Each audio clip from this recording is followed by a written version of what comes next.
Why don't we kick things off? Morning, everybody. Thank you for joining us. I'm Jonathan Richards, the CEO and founder of Breathe. We're an online tool that helps businesses manage their employees and create environments where they can put their people first.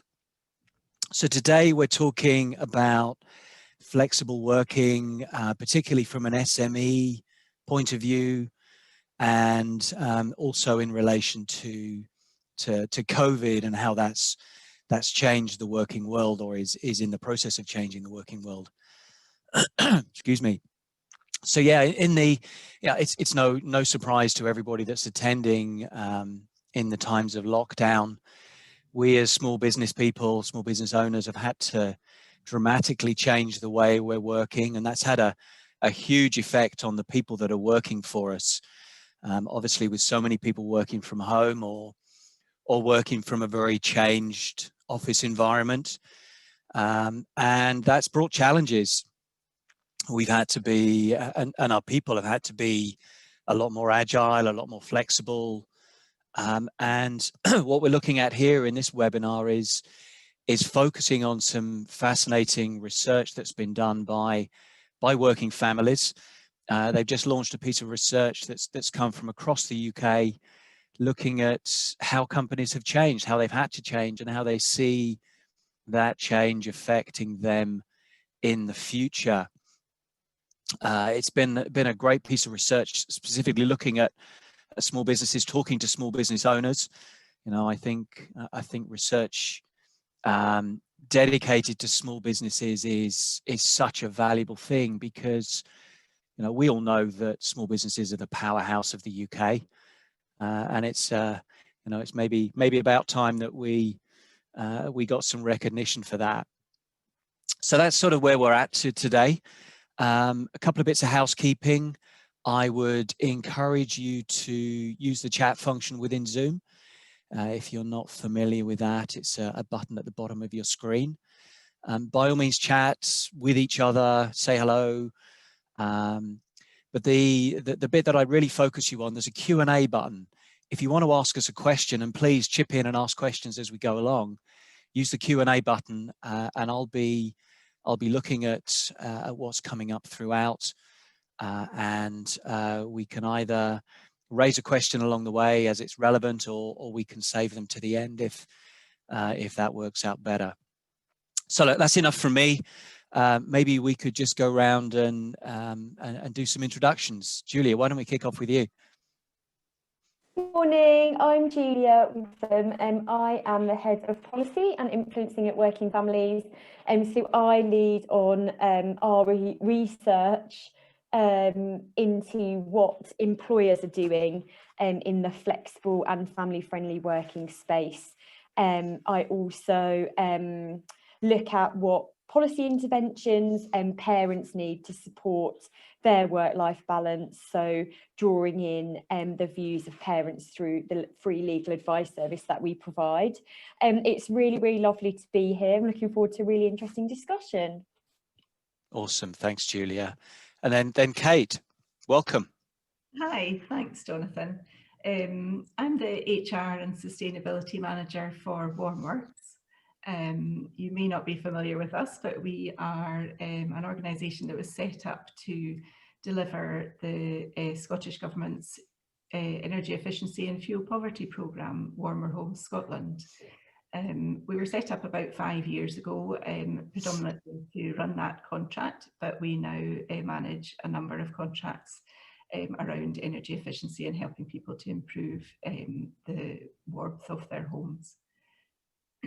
Awesome, thank you. And Harvey, welcome. Well, good morning to you, and morning to all. Lovely to be here this morning. My name is Harvey Tilley. I'm the Chief Operating Officer for ILF Scotland. We're a small public body. We've got about 50 staff that delivers services to about 4,500 disabled people in Scotland and Northern Ireland, paying out. And we just provide funding for folk to live independently. So it's nice. We were set up pretty much at the same time as you, Kate. Oh, that's interesting.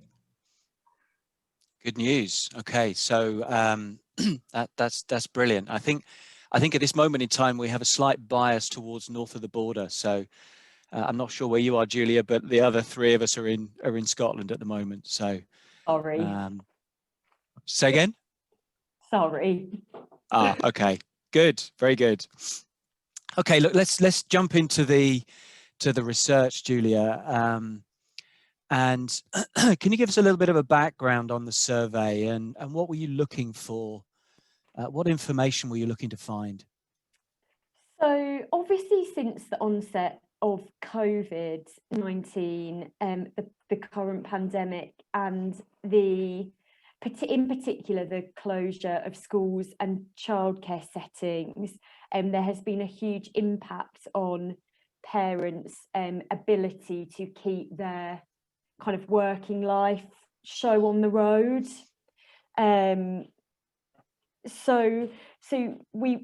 What we've done really is a series of pieces of research since the pandemic kicked off. So first and foremost, when schools and childcare settings closed, we wanted to understand what was going on for parents and carers on a low income, and in particular where the government interventions to support parents to stay in their jobs weren't working for parents on a low income. So we did a piece of work kind of synthesising what we knew and were being told by parents through our legal advice service, which led to us calling for the coronavirus job retention scheme to be able to be used by parents that were struggling to work alongside their childcare responsibilities.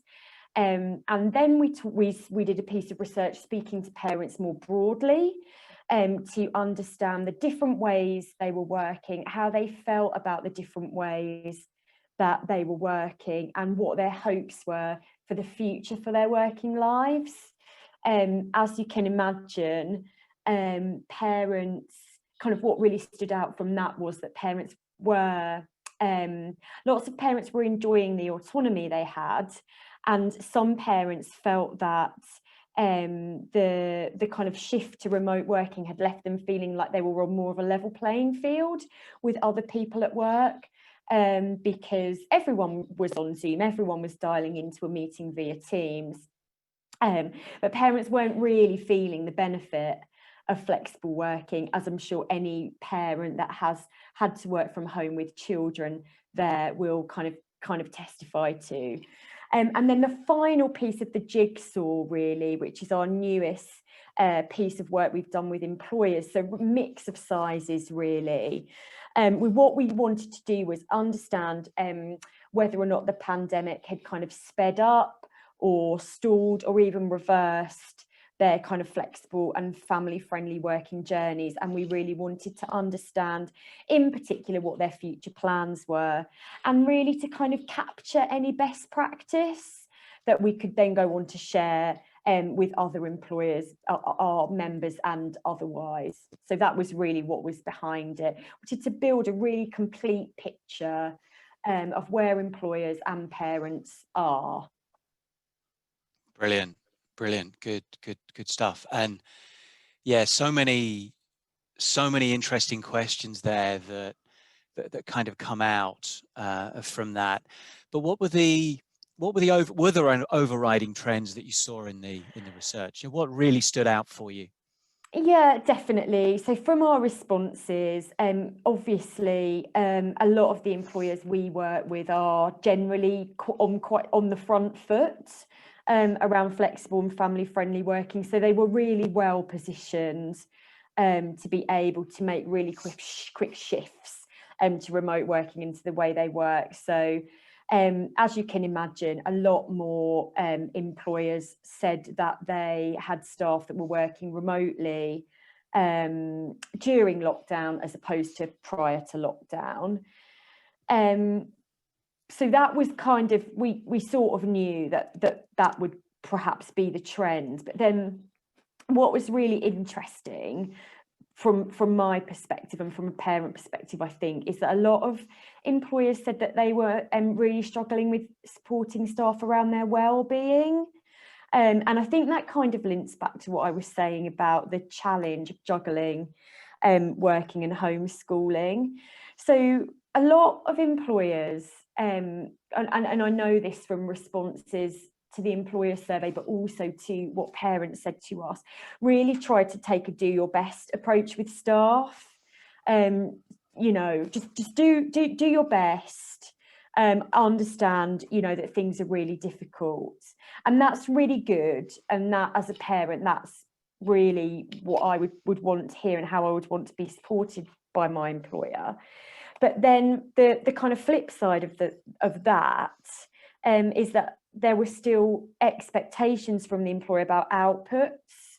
And this is in a context of real fear, really, amongst parents about being able to hold on to their job during COVID, particularly mothers who obviously are taking on the majority of the childcare responsibility in couple households. So what we tried to do was really sort of encourage pragmatic, supportive conversations between line managers and their line reports about what could and couldn't be done during lockdown. But I think employers did find managing staff wellbeing really difficult. And in my view, I think employers were in quite a difficult position because parents are all different, right? Some parents would prefer to carry on working because that's what they enjoy, that's their thing. And I work part-time, so it was easier for me. I really enjoy working, and would you know, I wanted to carry on doing my hours.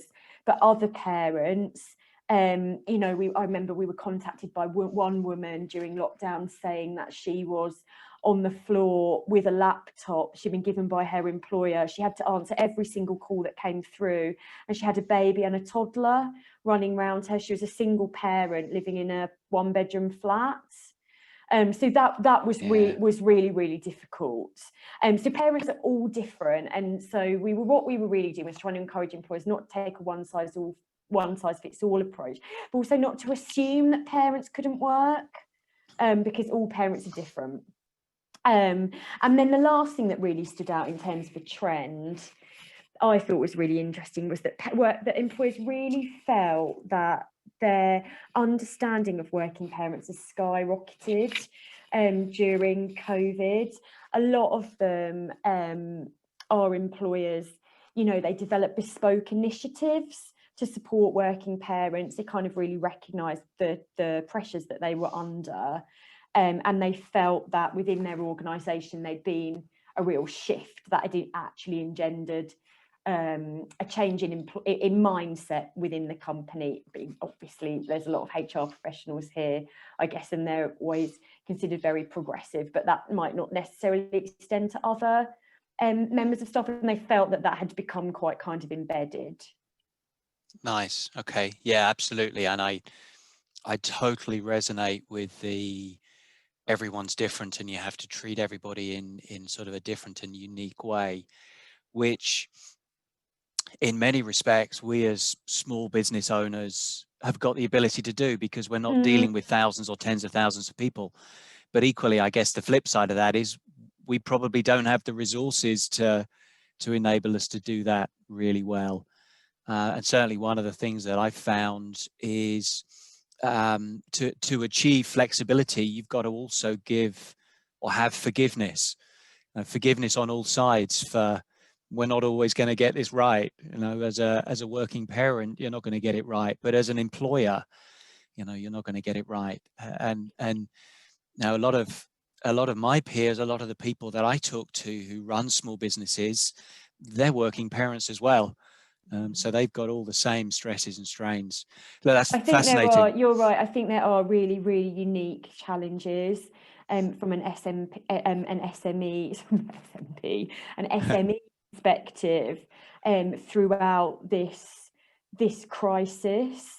But I think you're absolutely right. One of the advantages that SMEs have is to kind of be really nimble, and you know, there are fewer staff, exactly as you said, to apply that more kind of individualized approach to, but absolutely might not necessarily always have the resource to absorb some of the challenges that there are with what happened with COVID and the complete collapse of childcare.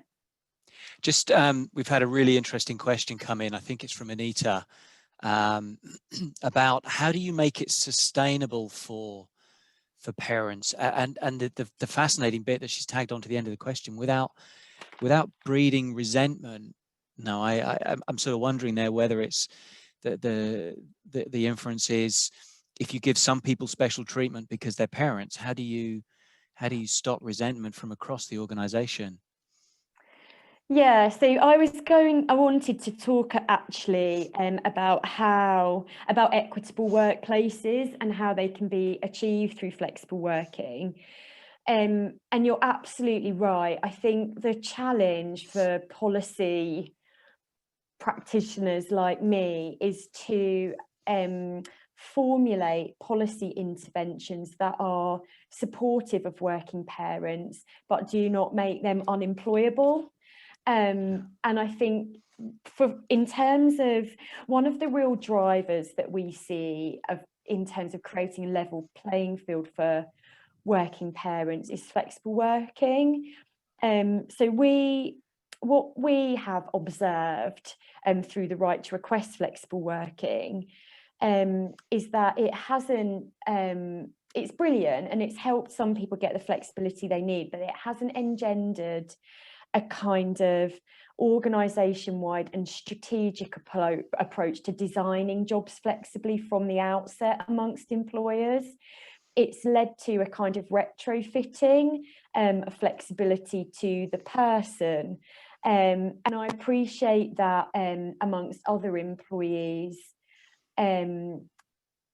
a parent managing to secure some flexibility may breed resentment, but obviously there are implications for that parent. So that parent has achieved some flexibility, but because it's been, you know, retrofitted to them, it's very difficult for them to move on in that company, to progress in that company, to get a promotion in that company, but also to move out of that job externally, because flexibility is often seen as something that needs to be accrued. It's something you get after you've been in a company for a while, and that's, you know, there's a 26-week qualifying period for the right to request that absolutely exacerbates that perception.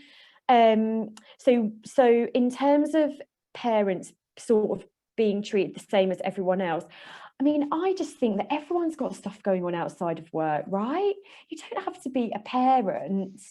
And actually, increasingly many more people, and particularly during COVID, have taken on a caring responsibility for someone that's not their child. So it might be their parent, it might be a neighbour, etc., etc. So, you know, I can't think of anyone that doesn't require any kind of flexibility in terms of their work.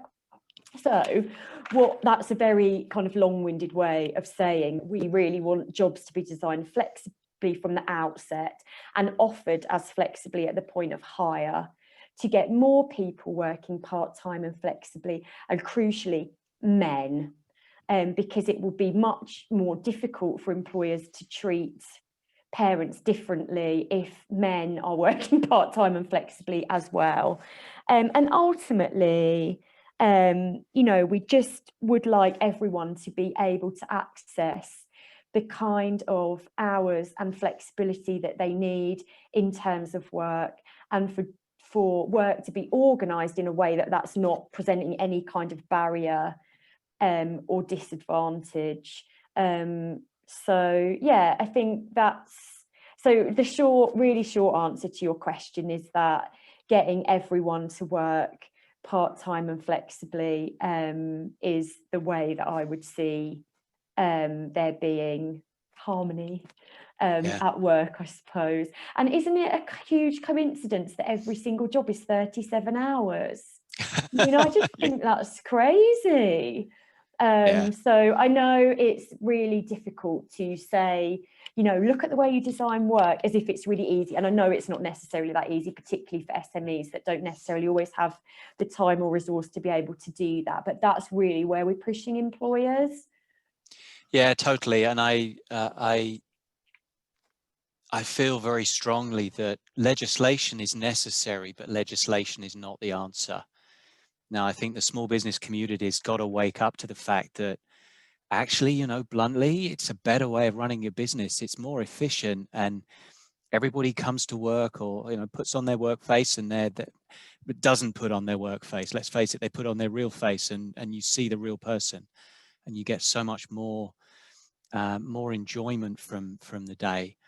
Look, just touch on one question that we can quickly tick off. Lisa has asked, is the research publicly available? Yes, it's on our website. You absolutely do go and have a look at that. It's obviously a lot more qualitative, I would say, than quantitative, and do bear in mind the demographic of our employer members, but you're more than welcome to go and have a look at it. And the CIPD have also done a good piece of research looking at where employers are on their flexible working journey in the context of COVID. Then that's similar to ours, similar findings, but it's another good piece to look at.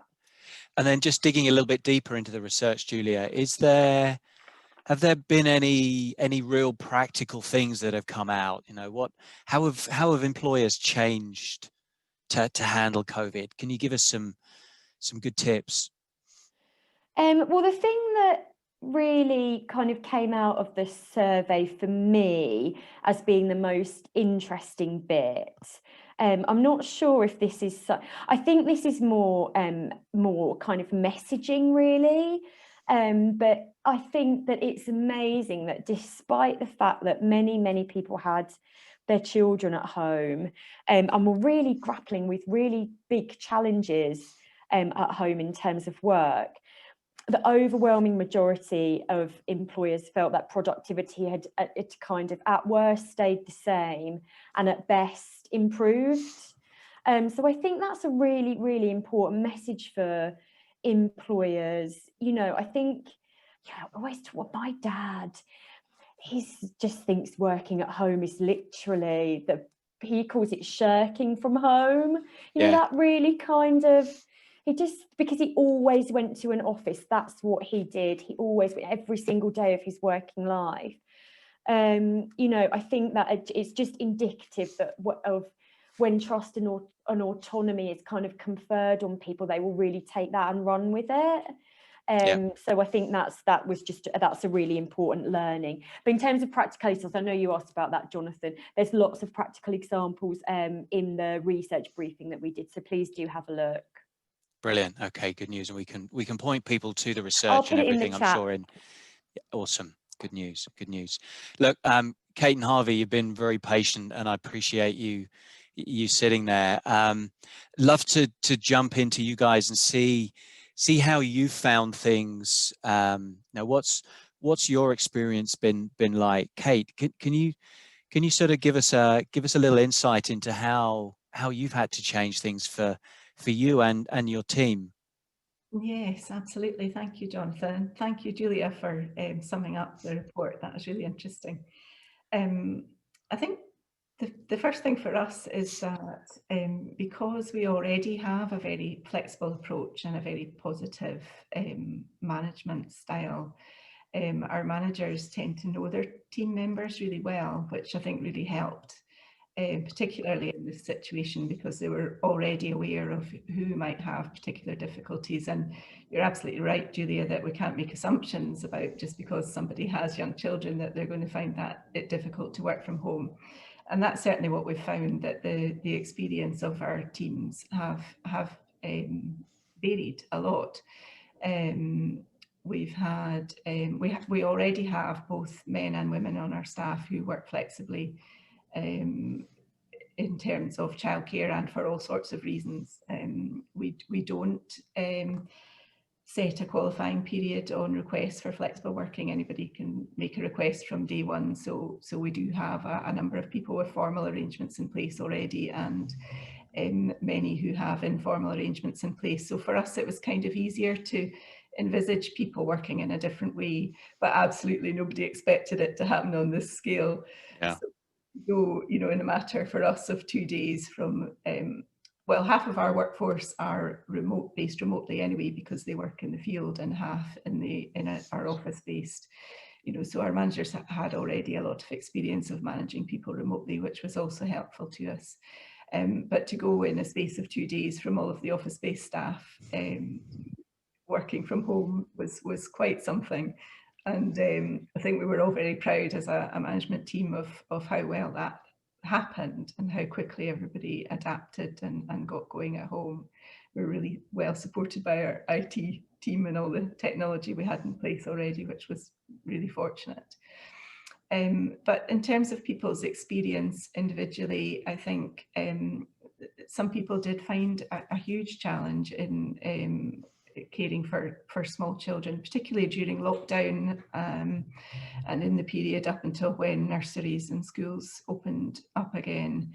And the kind of approach that individual managers took was that they just discussed with those team members what they could do, you know, what was going to be possible for them, were they able to work at different times of the day, you know, were there certain tasks that they could do more easily. You know, if you're a customer service officer, it might be really difficult to handle customer calls, but you might be able to do some other administrative tasks or something like that when you're likely to be disturbed. So there was just quite a lot that individual managers were able to do with their teams just by talking with them and understanding the particulars of the situation. I think what you said, Julia, about not taking a one-size-fits-all approach probably really sums that up for us. That was a good way for us. Interesting. Oh, sorry, go on. No, go on. Fascinating. Really interesting things there. Harvey, can I just touch on there with you? Again, you're sitting there very patiently on mute. So how's things gone with you? What have your experiences been? I think very much like Kate, we were in a good place before we started. We had about 2/3 of our workforce already working remotely. However, I think for us, it's enabled us the shift where it was very quick. It was much quicker than we anticipated. And what we've been looking is for our office-based colleagues who answer the phones, do the mail and all of those things. We were thinking, how do we move them to a fully flexible model rather than, I mean, they had full flexibility and they had full access to all of our policies, but did they really have it in the literal sense? So what this has helped us to do is take that shift, though we've had to get better technology. And what we've realized is, you know, our digital transformation, it was one of the issues that's come out, has really come into the fore, where we've seen that we need to really act on this now for the future, where we've been sort of tinkering around the outside of it.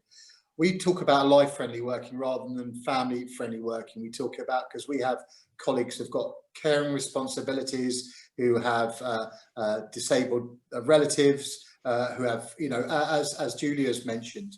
So what we've seen is this has enabled us to, I think, really make everything equal for everyone. However, like Kate, what we've done is we've made sure that colleagues, if they can't work because of those caring responsibilities, certainly in initial elements of things, we weren't worried about it. We just said, you know, do whatever you can. In terms of the blurred boundaries, there was a question that came up. We've always been really quite strict with our blurred boundaries of flexible working, and it's quite a nuanced message. You can work when you want, but we don't want you sending emails outside certain working hours and weekends, because that encourages other people to work perhaps in a pattern that they don't want to. This has been much more challenging for us. So people have been picking up work, but we're still trying to maintain some level of it's not about doing the work, but it's about when you send that work or when you do that work. I was just thinking about, you know, the sort of technology has been a bit of an issue for us. I mean, we've done lots of things around for supporting colleagues around engagement, morale, staff morale. And what we've seen is a sort of an initial sort of shock, dare I say, of the initial pandemic, and then we moved quickly into solutions. And then I think really what we've done is we've been concentrating on the first part of the pandemic, and we're still in the pandemic. And though people are talking about recovery, we're still very much in that pandemic. And I think as the second wave is here, what we've seen is a real morale dip in colleagues who we're talking to on a weekly basis. So we've got a whole set of things, you know, Trickle, Yammer, In fact, probably it's a bit of a technology overload now. Zoom, one-to-ones, a myriad of sort of support health and wellbeing initiatives. We've done mental health resilience with leadership. We're doing it with staff. We've done leadership training. We've done one of the things that probably has been most effective for our sort of staff wellbeing was about the 4 or 5 month point. We've been operating at HOT. So we talked about productivity, and we've never been more productive, actually, I think, in our whole history. But what we were starting to see was a real fatigue, and it's for colleagues. We're a face-to-face business, and colleagues get out and about, they talk with each other. We've got about 2/3 of our staff are social workers, and there's a clue in the title. They're very social by very nature. And by not being able to be in that physical space with both those disabled people we're here to serve and with colleagues, they found that interaction. So one of the challenges has been the sort of the knowledge transfer, the innovation, the ideas. And so what we've done is we realized that was starting to play a point. And what we did was introduce over and above, we've got pretty good generous leave provision anyway, but over and above that, we mandated every member of staff to have a long weekend for about 2 or 3 months over and above. So we essentially gave people extra leave, and we've just stopped that because it sort of served the purpose. But now we're moving into the second phase. We'll probably reintroduce that back in the next 3 months or post-Christmas. And it seems a bit counterintuitive. You've never been busier, but you're giving people extra leave. And how does that manifest? It's quite a difficult message for the people that are there to fund you. But actually, none of our service quality or our ability to operate has suffered in the slightest. And what has happened actually is morale has improved, staff productivity has increased. Our reputation has been enhanced with those people we're here to serve. So actually, though it's counterintuitive, it's actually been a really good break. And of course, we offer probably the same as many of the organisations here. Increased provision. We've been really relaxed about the ability to work. Is that? I mean, I could go on, but I'm conscious that I don't want to steal the thunder from everyone else. Yeah, no, really interesting things there. And there's a couple of things that that both you, Harvey, and Kate raised that struck a chord with me. I've heard an interesting change just in the last couple of weeks. There was and still is an awful lot of talk about working from home, but actually I'm hearing people saying that they're feeling like they're living at work, that work is taking over the home.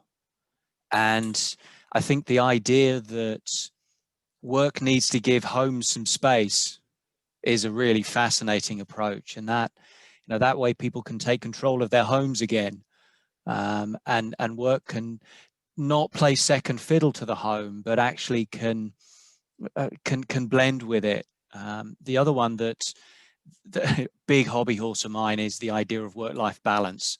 Now, the idea that you've got work on one side of the scales and you've got life on the other, it doesn't work like that. They're both the same. You've got to blend them, and both need to know that there are times when the other one needs to have preference. So look, really good stuff there. Kate, maybe just touch on you there. What if you could, maybe you can highlight one thing. What's your greatest learning? I think probably just how capable we are as an organisation to adapt quickly, and to give teams the support they need to continue being productive during such a difficult time for everybody, really.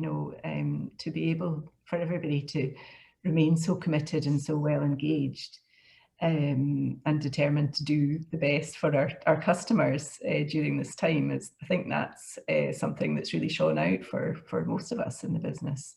Yeah, I love that. I totally applaud that. The common belief has always been that people hate change, that people don't change fast, that people resist change. But boy, did we learn how to take change on board in a hurry back in March when it came in. And shouldn't we spend some time trying to understand how we did that? Because there's got to be some secret sauce there we need to bottle. So yeah, absolutely, change is something that we've possibly worked out how to do, but we just need to know how we did it. So Julia, you look like you were going to jump in and say something there, but you know, along those lines, how are your members starting to think about making some of this sustainable? We've had a question come in about sustainability. Can we keep this going? Just to really quickly touch on the this kind of breakdown of boundaries between work and home. I'm sure everyone that works, that has attempted to work from home while homeschooling will understand just the absolute sort of mess that the work kind of home boundary becomes. Obviously, you know, what parents have had to do, if they have had the control and autonomy to do it, is flex their hours, but that's meant kind of working first thing in the morning, and if they do live in a couple family, and the other person's able to work from home, them doing some as well, parents kind of working into the evening. But actually this this kind of breakdown of the wall between work and home, something that was really happening before the onset of COVID. And what I would say, and what we've sort of always said, is that you know, flexible working without better designed jobs is not going to deliver work-life balance for anyone, because it just confers the flexibility to work too much.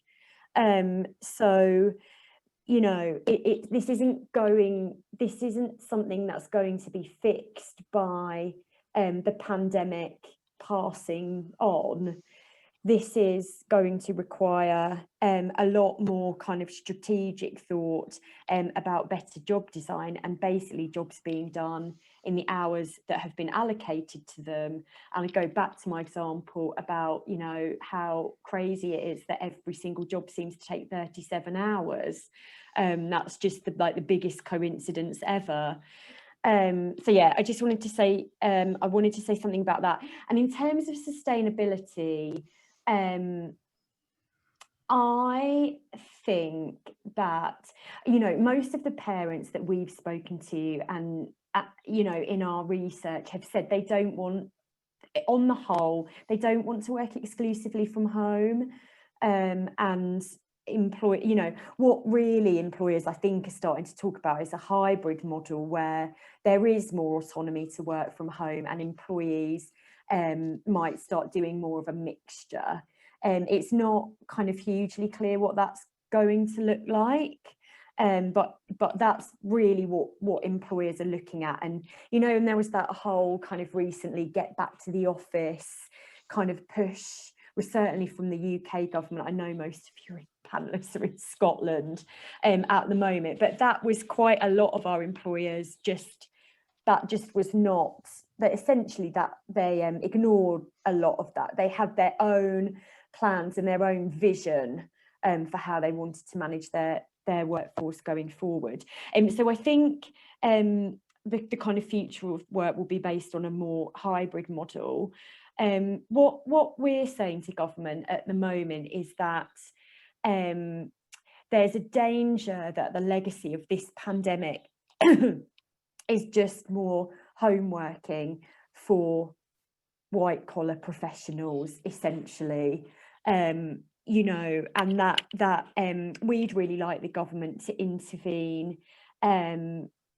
so that employers are advertising jobs flexibly and designing them flexibly from the outset, because in that way employers will need to think through all the different types of flexibility that can be unlocked in all roles, not just office-based roles that can be worked from home. So in terms of sustainability of sort of flexible working as an agenda, we'd really like the government to take action to make sure that the progress we've seen amongst our employer members is extended amongst more employers, but really crucially is extended to the working parents who have not in any way been able to keep the show on the road since the onset of the pandemic, because they have not had the ability to be able to work from home, and they have been employed on insecure employment contracts where they can be let go at will. And so if you're a single parent with 2 young children, you are employed in a pay-as-you-go job that cannot be done from home, you just will simply not have been given any more hours. And that is not, you know, if we ever, I'm going on a bit of a rant here, sorry everyone, but if we ever as a country have decided that work is the basis for everyone's incomes, we need to make sure that jobs are far less vulnerable and that people's incomes are more sustainable. And, you know, job security and genuinely two-way flexible working is our kind of vision for how, should something crazy like a global pandemic happen, how we can get through that together as a country, and not just people that are lucky enough to be able to work from home that kind of just about manage to do it, and everyone else is kind of thrown under the bus. Yeah, totally. We've had a couple of questions in around the idea of teamwork, culture, maintain the feeling of working together. Any, you know, I'm not sure I support the idea of quick wins or simple tips, but anything that you, Kate or Harvey, have picked up on that just helps build culture. Yeah, I mean, if you don't, I mean, I'm quite happy to go. So, I mean, I've seen some other questions around mental health resilience. Just a very quick one. We've done a big paper on all the things we've done. Quite happy to share that with everyone in the delegate list and talk to anyone outside that. I mean, I was thinking, you know, communication is key. Weekly communications, daily communications. We've used, you know, the yammers, but we've also done things like, you know, a more social side. And one of the challenges we're seeing now is about, you know, people are missing the office who are not office based. Interestingly, we've kept our office going throughout because we've had to, but the colleagues that have normally accessed that in a more social way haven't been able to do that. And we tried to start doing that a couple of weeks ago, and then of course everything got locked down again. So you know, in terms of practical sort of steps, things that we've done, I mean, we've got, you know, like most people, the Zoom sort of quizzes and all of that side of things. But I think more than that, as soon as we can release and allow people to come into sort of physical spaces, you know, with all the sort of social distancing and all the relevant measures in place, we will do that, because actually what we're seeing is some workplaces for people's homes are not suitable for them. You know, they're not ideal for them. So we've got you know, predominantly a workforce that are you know, own their own homes, or they live in their own homes. But for some who are renting rooms in other shared accommodation, that's been a challenge. In terms of mental health resilience, I think that's a really key one. You know, making people resilient to the challenges that we're seeing. And it reminds me, as I used to be in the military, and during the sort of Afghan-Iraq wars, what happened was it was on the television 24/7, and the people that were most impacted were the families, because they were seeing it 24/7. And when you're on those operations, you're in that space, but it's the families that are seeing that constancy. And and obviously you need to put quite a lot of support. So we've got you know, EAP, we've got some counselling going on, we've got some other sort of outlets for colleagues, and we've got a health and wellbeing committee that's been set up that's doing more stuff and sharing those tips on a weekly basis. Nice. Yeah, I love that. And I'd chip in one thing there, that I've always been a firm advocate for the one-to-one between team leader and every employee. So we try and make it that everybody at Breathe gets a one-to-one with their team leader every week. And I think, you know, we found ourselves in a really fortunate position coming into the lockdown, because those one-to-ones were happening. And when you get a chance to have a one-to-one conversation with somebody, you get to see how they are. You get to know the way they respond and to how they're feeling of a moment. And I think that's so important, because I don't know about anybody else, but we've seen that people can change at an instant. You know, one moment during the week, everything seems great and they are genuinely feeling like they're okay. And then the next minute, all of a sudden, they're just not, because something's something's filled up their stress bucket, or just tipped them over the edge, and they need support on the moment. So yeah, it's a cliche, but communication. Kate, what have you been doing? What have you seen? Communication is key always, in every management situation, really. I think a lot of the things that Harvey said, we're doing too. We've introduced a mental health champion into the work. One of our members of staff actually came up with the idea herself and got herself trained, and we launched the initiative. So she's now available as a kind of, she offers a service as a kind of safe space for people just to come and have a conversation, virtually at the moment, but hopefully face to face in times to come. And it's great to be able to offer that, I think, because people do, as you say, Jonathan, that one-to-one relationship with your line manager is really important, but sometimes it's good as well to have somebody else that you can talk to out with that relationship. So that's quite crucial. And although we have very supportive teams, not everybody works in a team. Some roles are quite, self-sufficient, and for those people, I think it's really important to have somebody else to go to as well. Interestingly, an interesting point we've noticed is that one thing we're missing is the casual contact, the casual chats that people have in the office, and also not just in a social way, but the chats that you have around your work, are so useful, especially when somebody's maybe new to the organisation and learning. We've brought quite a lot of people on board during this time, so wow. We've interviewed, selected, carried out induction and onboarding with a good few number of people during this time. So it's interesting to learn from that as well, how you can manage that at a distance and allow people to feel part of the team and the wider organisation, and really understand our values and how we do things. So that's something that I think we'll take forward, that we can do that as well. We don't have to be in the same space to be able to provide a good level of training and onboarding. Yeah. I mean, I just want to just add to things. I think, one of the virtual things has been great for is accessibility certainly for disabled people, and for those who wouldn't classically be able to travel into office spaces because of where they're located. So actually, the use of virtual technology is, but that social side, and your question, you're exactly right, Kate. It's been different.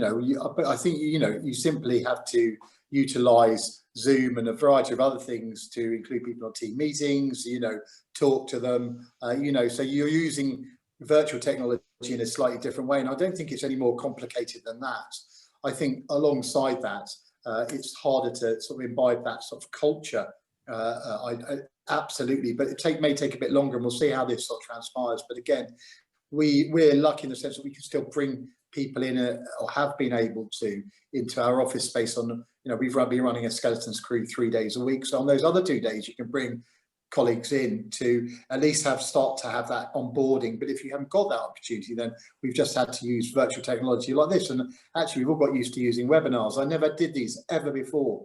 And actually, I find them really accessible. It saves on travel, it saves on a whole myriad of things. And there's one other comment I just want to mention was, so we talked about trust and about monitoring and about how you monitor staff. I suppose my pushback would be, if you have to monitor staff, you shouldn't be employing them. And therefore, there's absolutely no requirement for us to monitor staff. And if you invest in doing that, you're spending most of your time investing in looking at people. What you do is you find you're spending more money on that than they're actually doing. And if you trust people, they'll do the job, and actually they'll come through and they'll be more productive. And actually your challenge around the monitoring is they work too hard, and you've got to keep pulling them back from that. Yeah, no, and that's so true. There's one of the questions that I picked out there when you were talking. It's the focus needs to be on output instead of time watching.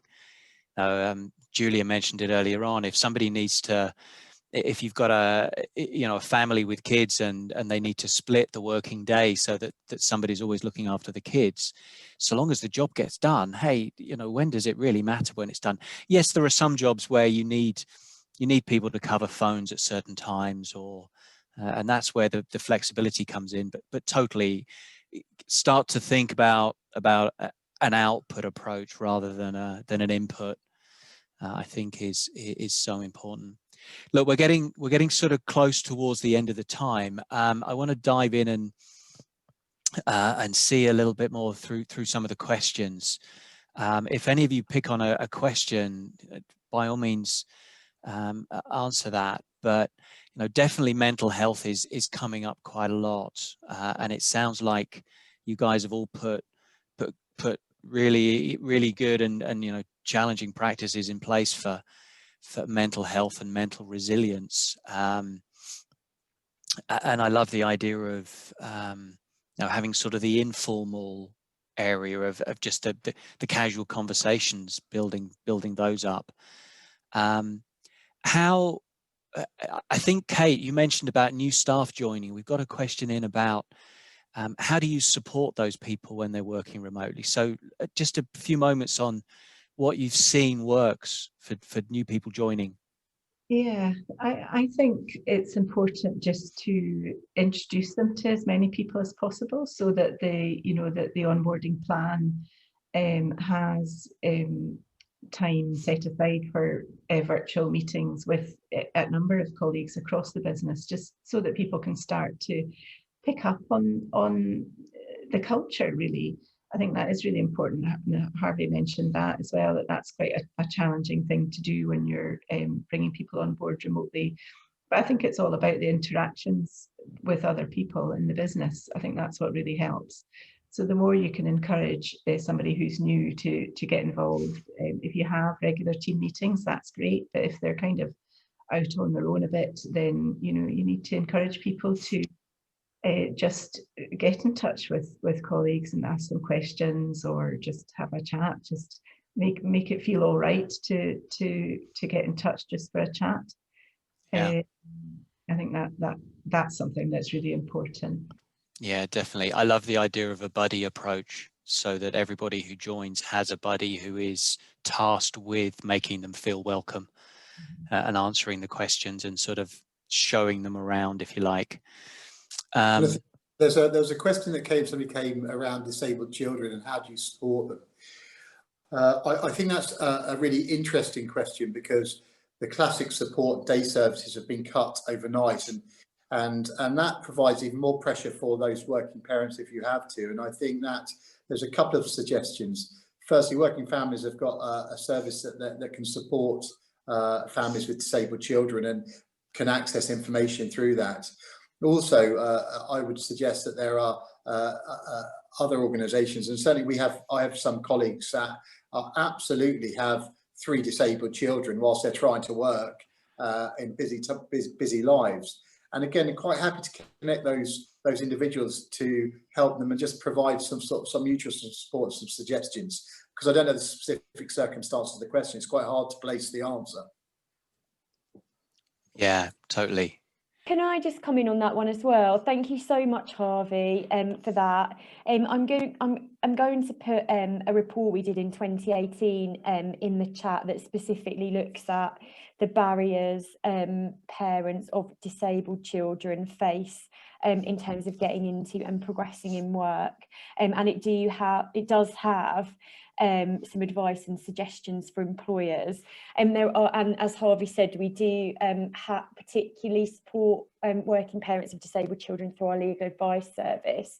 And there are some resource materials you could share with any parents of disabled children you have working for you. But one thing I will say, in terms of parents of disabled children, from the focus group that we did when we were developing the report, the challenges that parents face in terms of working are so much more acute for parents of disabled children, because it's really difficult and more expensive to find the right childcare for those children, and the amount and they just often need a lot more flexibility, and I think there's some examples of employer members of ours that have developed specific kind of leave policies for carers that would benefit parents of disabled children. So it's an absolutely great question, so thank you for asking it. And there's also obviously the pandemic, as you know, in terms of infection control and all that,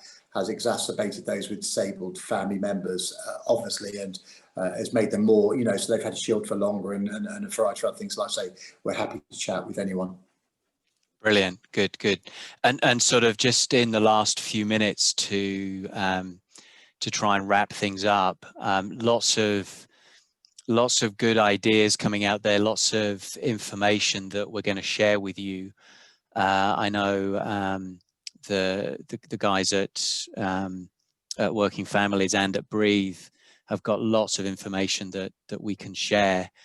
There's a question about the buddy system that I mentioned.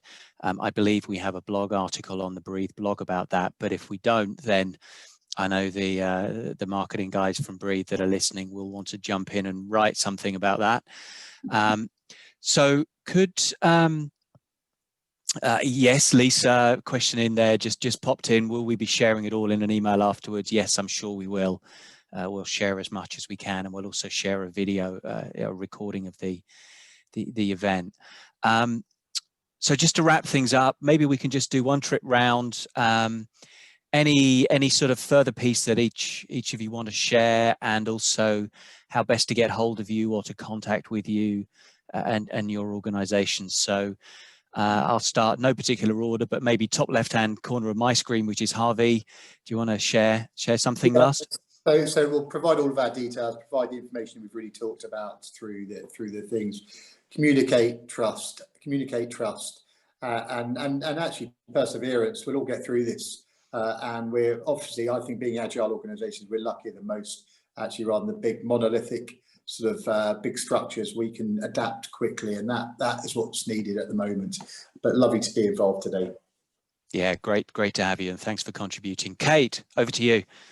Yes, I'd just like to end on a kind of really positive reflection that one of our younger members of the team told us about during their annual review. They said that although they really missed being able to just ask questions of their colleagues when they were based in the office and how easy that was, they actually found that they felt they were becoming more independent by having to, you know, having a little reluctance maybe to go to somebody through Teams or on the phone. They felt that they were growing a bit and developing a bit more confidence to think through situations on their own. So I thought that was a really nice positive reflection that somebody had, and they were looking forward to seeing when we do return to working together more closely, that whether that will continue or whether he'll revert to his old ways. Yeah.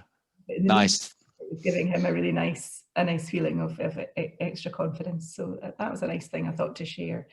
But yeah, thank you very much for having us join you. It's been really interesting. Brilliant. No, it's been great to have you here. And then Julia, over to you.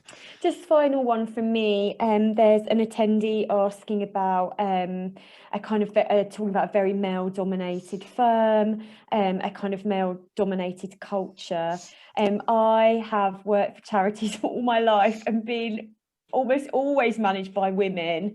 So I suppose I just don't have any particularly amazing insights to offer, but I suppose surely that business's customers can't be all senior men, and I personally cannot see how a business whose staff do not reflect in some way the makeup of its customers can be sustainable. That just doesn't really make sense to me.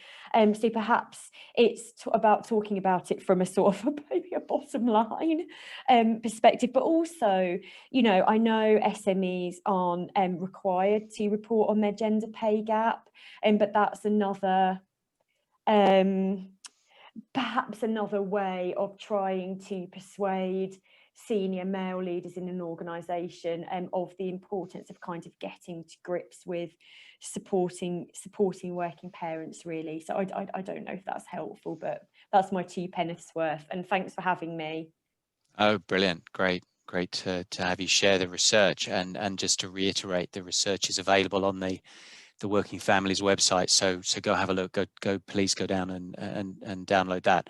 So yeah, just last one for me, please link in with me. Always enjoy receiving new links and new chats on LinkedIn. And also I'd recommend anybody to go to the Breathe blog site. Lots of information on there, lots of articles. The content team at Breathe have been doing an awesome job of putting up lots of really useful information. So look, apologies, we've gone 1 minute over, so I've failed in my job as host, but lovely to have you join us, Kate, Julia, Harvey, and I hope everybody listening's found the event good. Recording will be sent out. So from us, I think, over and out. Thanks a lot, and good to have a good day.